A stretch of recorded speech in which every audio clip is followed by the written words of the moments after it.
Hello everyone, welcome in look and learn classes. आज हम पढ़ने वाले हैं मॉडर्न पीरियोडिक टेबल के ट्रेंड्स, और उस ट्रेंड्स का जो हमारा सेकंड पार्ट है वो है एटॉमिक साइज। मतलब जितने भी मॉडर्न पीरियोडिक टेबल्स के अंदर जो एलिमेंट्स होते हैं उसके हमें मतलब हर ग्रुप वाइज और हर पीरियड के अंदर हर एलिमेंट का करना है, एटॉमिक साइज को क्या करना है, उसकी स्टडी करनी है कि जैसे जैसे हम ग्रुप के अंदर जाते हैं तो एटॉमिक साइज क्या होता है, बढ़ता है या कम होता है। इसी तरीके से पीरियड्स के अंदर हम जैसे जैसे लेफ्ट टू राइट जाते हैं एटॉमिक साइज जो होता है एलिमेंट का, उसके अंदर क्या वेरिएशंस आते हैं वो हमें इसके अंदर देखना है। ओके, जो हमारा फर्स्ट ट्रेंड था वो था वैलेंसी, और सेकंड ट्रेंड जो है वो है atomic size. Atomic size refers to radius of an atom. जो एटॉमिक साइज जो होता है उसको हम क्या कहते हैं, उस एटम की रेडियाई भी कहते हैं। ओके, दोनों एक ही चीज है। It is a distance between the center of the nucleus and the outermost shell of an isolated atom। जो किसी भी एटम का जो एटॉमिक साइज जो होता है वो मतलब क्या होता है, वो उस एटम का जो न्यूक्लियस का जो सेंटर होता है, और न्यूक्लियस के सेंटर से जो आउटर मोस्ट शेल होता है उस एटम का, उसके बीच का जो डिस्टेंस होता है उसको हम एटॉमिक साइज के मतलब क्या करते हैं के रूप में उसको डिफाइन करते हैं। इसको अब हम पिक्चर से समझ लेते हैं। ये एक आइसोलेटेड एटम का पिक्चर्स है। आइसोलेटेड एटम का मतलब हमने एक एटम के बारे में क्या किया है, इमेजिन किया है। तो ये कोई भी एटम का जो सेंटर वाला पोर्शन जो होता है, जिसको हम क्या बोलते हैं, न्यूक्लियस। इस न्यूक्लियस के अंदर क्या होते हैं, प्रोटॉन होते हैं, न्यूट्रॉन होते हैं, और इसका जो आउटर मोस्ट शेल जो होता है उसके अंदर क्या रहते हैं, इलेक्ट्रॉन्स रहते हैं। तो किसी भी एटम के न्यूक्लियस से आउटर मोस्ट शेल के जो बीच का जो डिस्टेंस होता है उसको हम क्या कहते हैं, एटॉमिक साइज, या उसकी उस एटम की एटॉमिक रेडियाई के नाम से उसको हम जानते हैं। ओके, अब ये इस पिक्चर्स में मतलब एटॉमिक साइज को बताया गया है। इस पिक्चर्स के अंदर ये बताया गया है कि जो एटॉमिक साइज जो होता है उस मतलब एटम का क्या होता है, एटॉमिक रेडियस। रेडियस से भी उसको क्या करते हैं, हम डिफाइन करते हैं। दोनों एक ही चीज है। इसके अंदर भी यही बताया गया है कि ये जो सेंटर वाला जो पोर्शन है उसको हमने क्या बोला है, न्यूक्लियस। ये सेंटर वाला पोर्शन न्यूक्लियस। न्यूक्लियस जो होता है उसके अंदर पॉजिटिव चार्ज ही होता है हमेशा, क्योंकि उसके अंदर प्रोटॉन्स होते हैं। ओके, कोई भी एटम जो होता है वो प्रोटॉन, इलेक्ट्रॉन और न्यूट्रॉन से मिलकर बनता है। जो प्रोटॉन्स और न्यूट्रॉन्स जो होते हैं वो न्यूक्लियस में रहते हैं, और जो प्रोटॉन्स जो होता है उसके ऊपर पॉजिटिव चार्ज होता है, न्यूट्रॉन्स के ऊपर कोई चार्ज नहीं होता है, इसलिए न्यूक्लियस जो होता है वो पॉजिटिव चार्ज होता है। इलेक्ट्रॉन्स के ऊपर नेगेटिव चार्ज रहता है हमेशा। ओके, तो हमें तो इस पिक्चर्स में हमें ये स्टडी करनी है कि एटॉमिक रेडियस क्या होता है। तो किसी भी जो मतलब एटम जो होता है उसके न्यूक्लियस से उसका जो वैलेंसी शेल जो होता है, वैलेंसी शेल मतलब आउटर मोस्ट शेल के जो बीच का जो डिस्टेंस है, ये न्यूक्लियस, ये आउटर मोस्ट शेल या वैलेंसी शेल के जो बीच का जो डिस्टेंस होता है उसको हम क्या कहते हैं, एटॉमिक रेडियस के नाम से उसको जानते हैं। Okay, the trend of the atomic size in moving down in a group. मतलब किसी भी ग्रुप के अंदर जब आप क्या करते हैं, अप टू डाउन जाते हैं, तो हर एलिमेंट के जो एटॉमिक साइज के अंदर जो पीरियोडिसिटी पाई जाती है उसकी हमें क्या करनी है, स्टडी करनी है इस टॉपिक के अंदर। On going down in a group of periodic table, the atomic size increases because a new shell of electrons is added to the atom at every step. There is an increase in distance between the outermost shell electrons and the nucleus of the atom। मतलब कोई भी जो periodic tables जो होती है उसके अंदर क्या होता है कि जो वर्टिकल लाइंस जो होती है उसको हम बोलते हैं ग्रुप्स, और जो हॉरिजॉन्टल लाइंस होती है उसको पीरियड्स बोलते हैं। अब हमें ग्रुप के अंदर कैसे जाना है, on going down. On going down का मतलब अप टू डाउन जाना हमें। तो क्या होता है कि जैसे जैसे हम किसी भी ग्रुप के अंदर अप टू डाउन जाते हैं तो जो एलिमेंट्स का जो एटॉमिक साइज जो होता है वो इंक्रीज होता जाता है। क्यों होता है, क्योंकि जैसे जैसे हम ग्रुप के अंदर अप टू डाउन जा रहे हैं तो जो एटम्स जो होते हैं उसके अंदर इलेक्ट्रॉन का जो न्यू शेल जो होता है वो क्या होता है, हर स्टेप के अंदर उस एटम के अंदर क्या होता रहता है, ऐड होता रहता है। Clear, there is an increase in distance between the outermost shell electrons and the nucleus of an atom. इससे क्या होता है कि जो मतलब एटम का जो न्यूक्लियस होता है और जो आउटर मोस्ट शेल के बीच में जो डिस्टेंस जो होता है उससे क्या होता है, वो इंक्रीज होता जाता है। क्लियर, यदि किसी भी एटम के न्यूक्लियस और उसके आउटर मोस्ट शेल के बीच में यदि जितना ज्यादा डिस्टेंस बढ़ता जाएगा और वो डिस्टेंस क्यों बढ़ता है, क्योंकि वो नया शेल जो होता है इलेक्ट्रॉन्स का वो ऐड हो रहा है। नया शेल क्या होता है, मतलब KLMN, मतलब शेल का मतलब होता है ऑर्बिट। जैसे जैसे इलेक्ट्रॉन्स बढ़ते जाते हैं ना किसी भी ग्रुप के अंदर, तो उसके अंदर जो नया शेल जो होता है वो ऐड होता जाता है। उस नए शेल की ऐड की वजह से जो डिस्टेंस जो होता है आउटर मोस्ट शेल और न्यूक्लियस के बीच के अंदर, वो क्या होगा, इंक्रीज हो जाएगा। और जैसे जितना ज्यादा डिस्टेंस इंक्रीज होगा, उस एलिमेंट का क्या होगा, एटॉमिक साइज या उसकी एटॉमिक रेडियस भी क्या होगी, इंक्रीज होगी। Okay, down the group atomic radius increase because new shells are added, hence the distance between the nucleus and valence electron or the electron cloud will increase। यही बात अभी मैंने आपको समझाई थी कि जो एटॉमिक रेडियस जो होता है वो इंक्रीज होता है। कब इंक्रीज होगा, जैसे जैसे हम ग्रुप के अंदर क्या आते हैं, अप टू डाउन जाते हैं। और उसका मेन रीजन क्या होता है कि उस एटम के अंदर क्या होते हैं, नए शेल। नए शेल का मतलब होता है के, मतलब जो शेल के जो नाम होते हैं ना, KLMN। तो जैसे जैसे हम ग्रुप के अंदर अप टू डाउन जाते हैं, तो मतलब ये जो शेल का जो नंबर जो होता है वो क्या होता है, इंक्रीज होता जाता है। इससे जो न्यूक्लियस है और जो वैलेंस इलेक्ट्रॉन के बीच का जो डिस्टेंस होता है वो भी क्या होता जाता है, इंक्रीज होता जाएगा। और जितना ज्यादा ये डिस्टेंस इंक्रीज होगा, उतना ही ज्यादा उस मतलब एटम का जो रेडियस होगा मतलब, और उसका जो एटॉमिक साइज जो होगा वो भी क्या होगा, बढ़ता जाएगा। ओके, तो ग्रुप में आप अप टू डाउन जाओगे तो एटॉमिक जो साइज जो होता है एलिमेंट का वो इंक्रीज होगा। Atomic size of first group element, अब जो फर्स्ट ग्रुप के एलिमेंट सबसे पहले आपको पता होना चाहिए, लिथियम होता है, सोडियम, पोटेशियम, रुबिडियम, सीजियम और फ्रांसियम। ओके, ये होते हैं। क्लियर। तो सबसे पहले जो ग्रुप के अंदर मतलब सबसे पहला एलिमेंट क्या है, लिथियम है। और सबसे लास्ट वाला एलिमेंट कौन सा है, फ्रांसियम है। ओके, तो सबसे बड़ा साइज क्या होगा उस फर्स्ट ग्रुप के अंदर, सबसे बड़े मतलब जो एटॉमिक साइज होगा वो लिथियम का होगा। और सबसे मतलब छोटा साइज जो होगा वो लिथियम का होगा, फ्रांसियम का जो होगा वो सबसे ज्यादा होगा। तो इसका रीजन क्या है, क्योंकि इसके अंदर जो शेल है वो मतलब इसके अंदर नंबर ऑफ शेल जो है वो कंपेरेटिवली इस वाले एलिमेंट के क्या है, कंपेरेटिवली क्या है, कम है। तो आपको क्या करेंगे, वहां पे एग्जाम में दो क्वेश्चंस पूछ सकते हैं कि लिथियम और सोडियम के एटॉमिक साइज का कंपेरेटिव क्वेश्चंस पूछ सकते हैं कि सोडियम का जो एटॉमिक साइज जो होता है वो ज्यादा क्यों होता है लिथियम के कंपैरिजन। तो आप क्या लिखेंगे वहां पे कि जो सोडियम के अंदर जो नंबर ऑफ शेल जो है वो कंपेरेटिवली क्या है, लिथियम के कंपेरेटिवली क्या है, ज्यादा है। तो इसीलिए जो सोडियम का जो एटॉमिक साइज जो होगा वो ज्यादा होगा। तो क्वेश्चंस आपको इस तरीके से पूछे जाते हैं। Atomic size of the 17 group element, इसी तरीके से 17th जो ग्रुप जो है उसको आप क्या बोलते हैं, हेलोजन ग्रुप्स बोलते हैं। वो हेलोजन कौन कौन से होते हैं, फ्लोरीन, क्लोरीन, ब्रोमीन और iodine.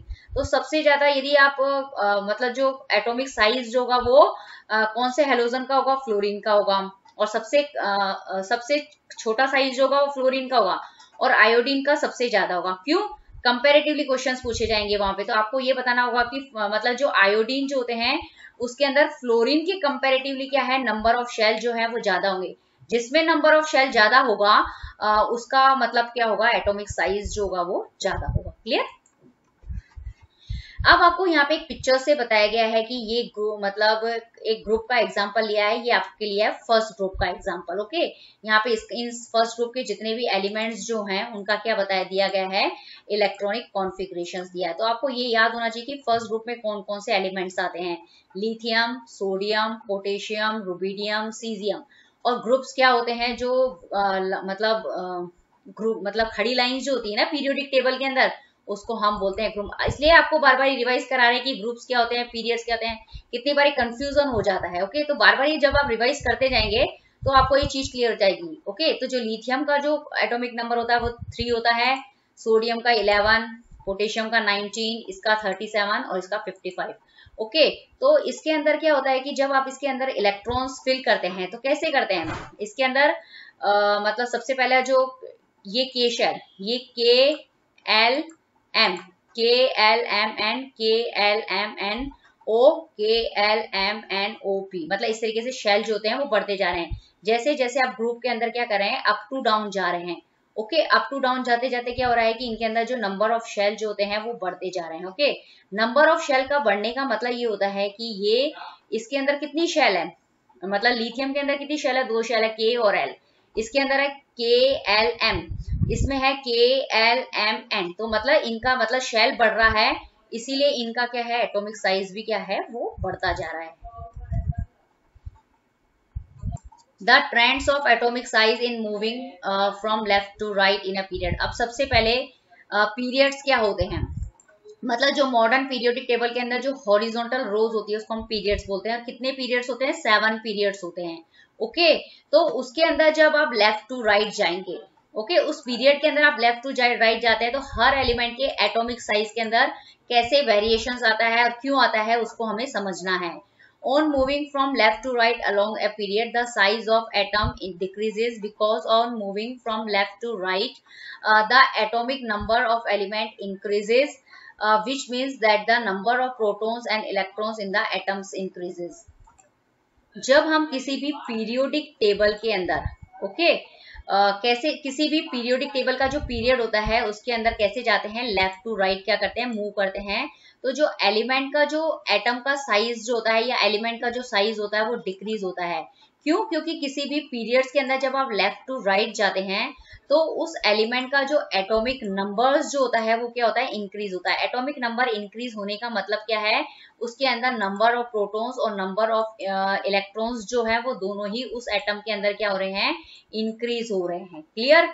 Due to the large positive charge on the nucleus, the electrons are pulled in more closely to the nucleus and the size of atom decreases. इसके अंदर ये बात होती है कि मतलब इलेक्ट्रॉन्स मतलब जैसे जैसे एलिमेंट का एटॉमिक साइज बढ़ रहा है तो उसमें प्रोटॉन और न्यूट्रॉन तो बढ़ रहे हैं, लेकिन इसके अंदर जो नंबर ऑफ शेल जो होता है वो क्या रहता है, कांस्टेंट रहता है। ओके, जिसकी वजह से क्या होता है कि जो न्यूक्लियस के अंदर क्या होता है, पॉजिटिव चार्ज जो होता है वो बहुत ज्यादा हो जाता है।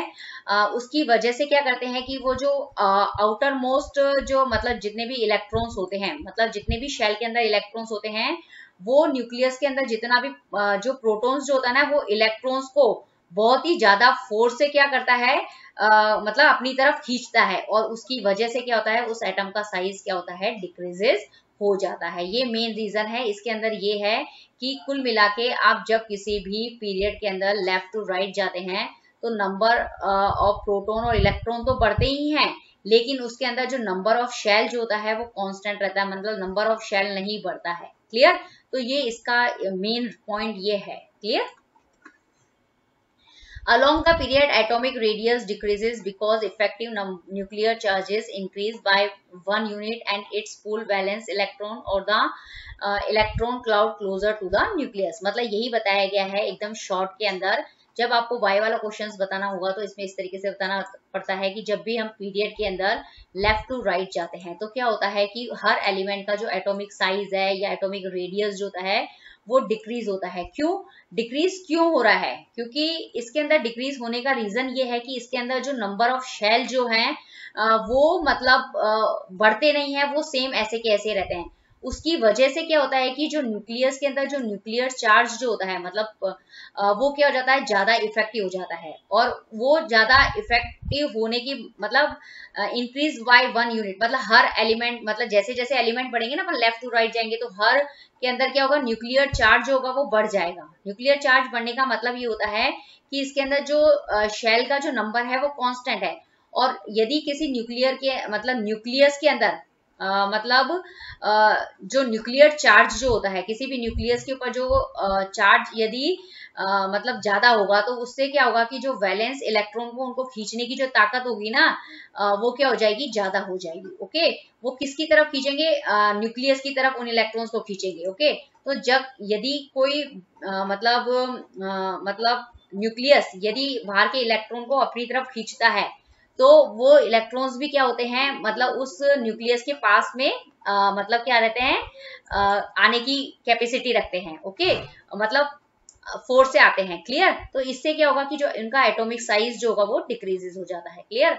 अब इसका एग्जांपल ये है कि अब हमें पीरियड का एग्जांपल लेना है तो सेकंड पीरियड का हम कौन से एलिमेंट आते हैं, lithium, beryllium, boron, carbon, nitrogen, oxygen और फ्लोरीन।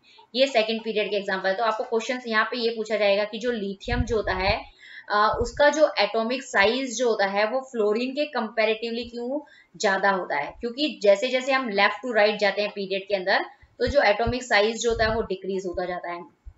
डिक्रीज होने का मतलब ये हो जाएगा कि एक तो इसमें पहला पॉइंट ये रहता है कि इसमें एटॉमिक नंबर तो इंक्रीज हो रहा है, लेकिन जो नंबर ऑफ शेल जो होते हैं वो इसके अंदर कांस्टेंट रहते हैं, जैसे सेकंड पीरियड के जितने भी एलिमेंट होते हैं उसके अंदर 2 ही शेल होंगे। जैसे लिथियम में 2 शेल होगा, beryllium, boron, carbon, nitrogen, oxygen, fluorine, सबके अंदर कितने शेल होंगे? 2 शेल ही होंगे। ओके, ये 2 शेल ही होंगे। और 2 शेल कौन कौन से होंगे? के और एल। ओके, तो मतलब इनके अंदर शेल जो है वो कांस्टेंट है। तो जो अंदर मतलब एटम का जो न्यूक्लियस जो होगा वो बाहर वाले जो इलेक्ट्रॉन को क्या करेगा? अपनी तरफ क्या करेगा? ज्यादा अट्रैक्ट करेगा। ओके, तो उसकी अट्रैक्ट करने की वजह से जो इलेक्ट्रॉन्स जो होंगे वो क्या होंगे? वो उसके न्यूक्लियस की तरफ जो होंगे वो मतलब ज्यादा पास में आ जाएंगे और उसकी वजह से उस एलिमेंट का जो साइज जो होता है वो कम हो जाएगा। ओके, तो ये इसका मेन रीजन है। यहाँ पे यही बताया गया है कि ये जो पीरियड्स जो हैं फर्स्ट मतलब जो पीरियड जो हैं उसके कौन कौन से एग्जांपल हैं इसमें? Lithium, beryllium, boron, carbon, nitrogen, oxygen, fluorine and neon. Okay, तो ये सॉरी सेकंड पीरियड है। इसको फर्स्ट शॉर्ट पीरियड जो पीरियोडिक टेबल है ना उसके अंदर शॉर्ट पीरियड के हिसाब से इसको फर्स्ट रखा गया है, लेकिन ये सेकंड पीरियड के एग्जांपल है। तो जब आप इनका इलेक्ट्रॉनिक कॉन्फ़िगरेशंस देखेंगे तो इसमें जैसे 3 है तो इसमें 2 1, बेरिलियम का 2 2 इलेक्ट्रॉनिक कॉन्फ़िगरेशन, इसका 2 3 2 4 2 5 2 6 2 7 2 8। लेकिन आप जब इनके अंदर देखेंगे ना, ये जब पीरियड के अंदर आप लेफ्ट टू राइट जाते हैं तो इसमें क्या होता है कि जो नंबर ऑफ शेल जो होते हैं आप देखेंगे सब में 2 है। 1 2 1 2 1 2 1 2 1 2 1 2 1 2 एंड 1 2। ओके, मतलब 2 ही शेल है सबके अंदर। मतलब किसी भी पीरियड के अंदर आप जाएंगे तो उसके अंदर जो नंबर ऑफ शेल जो होते हैं उसका नंबर जो होता है वो सेम रहता है। मतलब इसके अंदर के और एल शेल है सारे एलिमेंट के अंदर, लेकिन इनके अंदर शेल का नंबर कांस्टेंट होने की वजह से जो न्यूक्लियस के ऊपर जो न्यूक्लियस का जो मतलब न्यूक्लियस जो होता है उसके अंदर जो चार्ज होता है वो क्या हो जाता है? बाहर वाले इलेक्ट्रॉन के ऊपर मतलब उनको ज्यादा फोर्स से क्या करता है? अपनी तरफ अट्रैक्ट करता है, जिससे ये इलेक्ट्रॉन्स जो होते हैं ना आउटर मोस्ट शेल के वो इस न्यूक्लियस के चारों तरफ ही क्या करते हैं? पास पास अरेंज हो जाते हैं और इनका जो एटॉमिक साइज जो होता है वो क्या होता है? कम हो जाता है। ओके, अब ये आपको पूरी पीरियोडिक टेबल के अंदर बताया गया है कि जैसे ये ग्रुप्स होते हैं, कोई भी मॉडर्न पीरियोडिक टेबल के अंदर कितने ग्रुप्स होते हैं? 18। ये आप देखेंगे 1 to 18 ग्रुप्स है। ओके, और जो मतलब पीरियड्स जो होते हैं मॉडर्न पीरियोडिक टेबल के अंदर 7 है। 1 2 3 4 5 और ये एक नीचे मतलब आएंगे मतलब एलिमेंट्स वो सब हैं। ओके, तो जैसे जैसे आप किसी भी ग्रुप के अंदर क्या जाते हैं मतलब किसी भी पीरियड के अंदर जैसे लेफ्ट टू राइट जाते हैं। ओके, मतलब ये पीरियड्स है, मतलब ये जो हॉरिजॉन्टल रोज होती है ना इनको हम पीरियड्स बोलते हैं।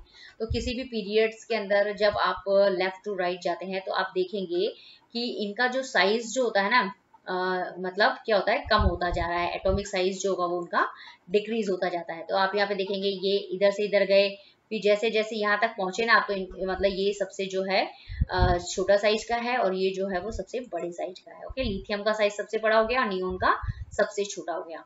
ओके, इसी तरीके से आप किसी भी ग्रुप के अंदर जाते हैं तो ये आपने सपोज फर्स्ट ग्रुप लिया है तो फर्स्ट ग्रुप में आप देखेंगे कि जो हाइड्रोजन है उसका साइज सबसे छोटा है और जो ग्रुप्स के अंदर जो सबसे नीचे के जो एलिमेंट्स होंगे उनका साइज क्या होगा? बड़ा होता जाएगा। तो कहने का मतलब यही है, इनका जो साइज जो होता है उसी को हम एटॉमिक साइज, एटॉमिक रेडियाई कहते हैं। और मतलब पीरियड्स के अंदर ये साइज जो होता है वो डिक्रीज होगा और ग्रुप के अंदर जो एटॉमिक साइज जो होता है वो इंक्रीज होता जाता है। क्लियर?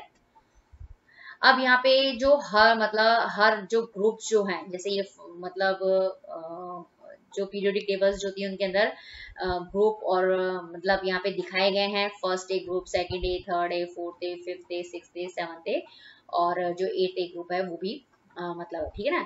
तो इनकी और हर पीरियड्स ये आपको यहाँ पे दिख रहे हैं। ओके, तो इनकी यहाँ पे इस पिक्चर्स के अंदर ये बताया गया है कि जो इनका एटॉमिक साइज है हर एलिमेंट का ग्रुप और पीरियड वाइज वो सब दिखाया गया है। सिर्फ आपको यही बात नोट रखनी है कि जैसे आपने ये सपोज ये वाला पीरियड लिया है, पीरियड का मतलब ये आपने ये लिया है, तो ये पीरियड में जो मतलब जैसे जैसे आप लेफ्ट टू राइट जा रहे हैं तो इस पीरियड का सबसे पहला एलिमेंट कौन सा? लिथियम। इसका एटॉमिक साइज आप देखेंगे तो 0.152 है और जब सबसे लास्ट वाले एलिमेंट में पहुंचेंगे ना इस पीरियड के अंदर तो उसका एटॉमिक साइज है 0.064। तो मतलब आपको ये पता चल जाएगा कि इसका जो एटॉमिक साइज है वो सबसे ज्यादा है, एटॉमिक रेडियस सॉरी, और इसकी जो एटॉमिक रेडियस जो है वो इस एलिमेंट की वो सबसे कम है। तो पीरियड में आप लेफ्ट टू राइट जाते हैं तो एटॉमिक साइज या एटॉमिक रेडियस जो होती है वो कितनी कम होती जाती है। ओके। लेकिन इसी तरीके से आप इस ग्रुप के अंदर जाएंगे, ग्रुप के अंदर मतलब कि खड़ी लाइन वर्टिकल लाइन के अंदर जाते हैं, तो आपने यहाँ पे लिथियम का एग्जांपल लिया, उसका रेडियाई है 0.152, और जैसे जैसे इस ग्रुप में अप टू डाउन जा रहे हैं तो इसका जो ग्रुप का यहाँ पे लास्ट एलिमेंट आपको दिखाया गया है सीजियम। ओके, तो इसका जो एटॉमिक रेडियाई है 0.262, तो वो क्या है कि मतलब लिथियम के कंपेरेटिवली जो इसका एटॉमिक रेडियाई है जो वो है बहुत ज्यादा है। तो कुल मिला के जो है वो मतलब कहने का मतलब यह है कि जैसे जैसे ग्रुप के अंदर अप टू डाउन जाते हैं ना, तो एलिमेंट का जो एटॉमिक साइज या उसकी जो एटॉमिक रेडियाई जो होती है वो इंक्रीज होती जाती है। ओके, यदि आपको मेरा ये वीडियो पसंद आया तो please look and learn classes को लाइक शेयर एंड सब्सक्राइब करना ना भूलें। Thank you very much.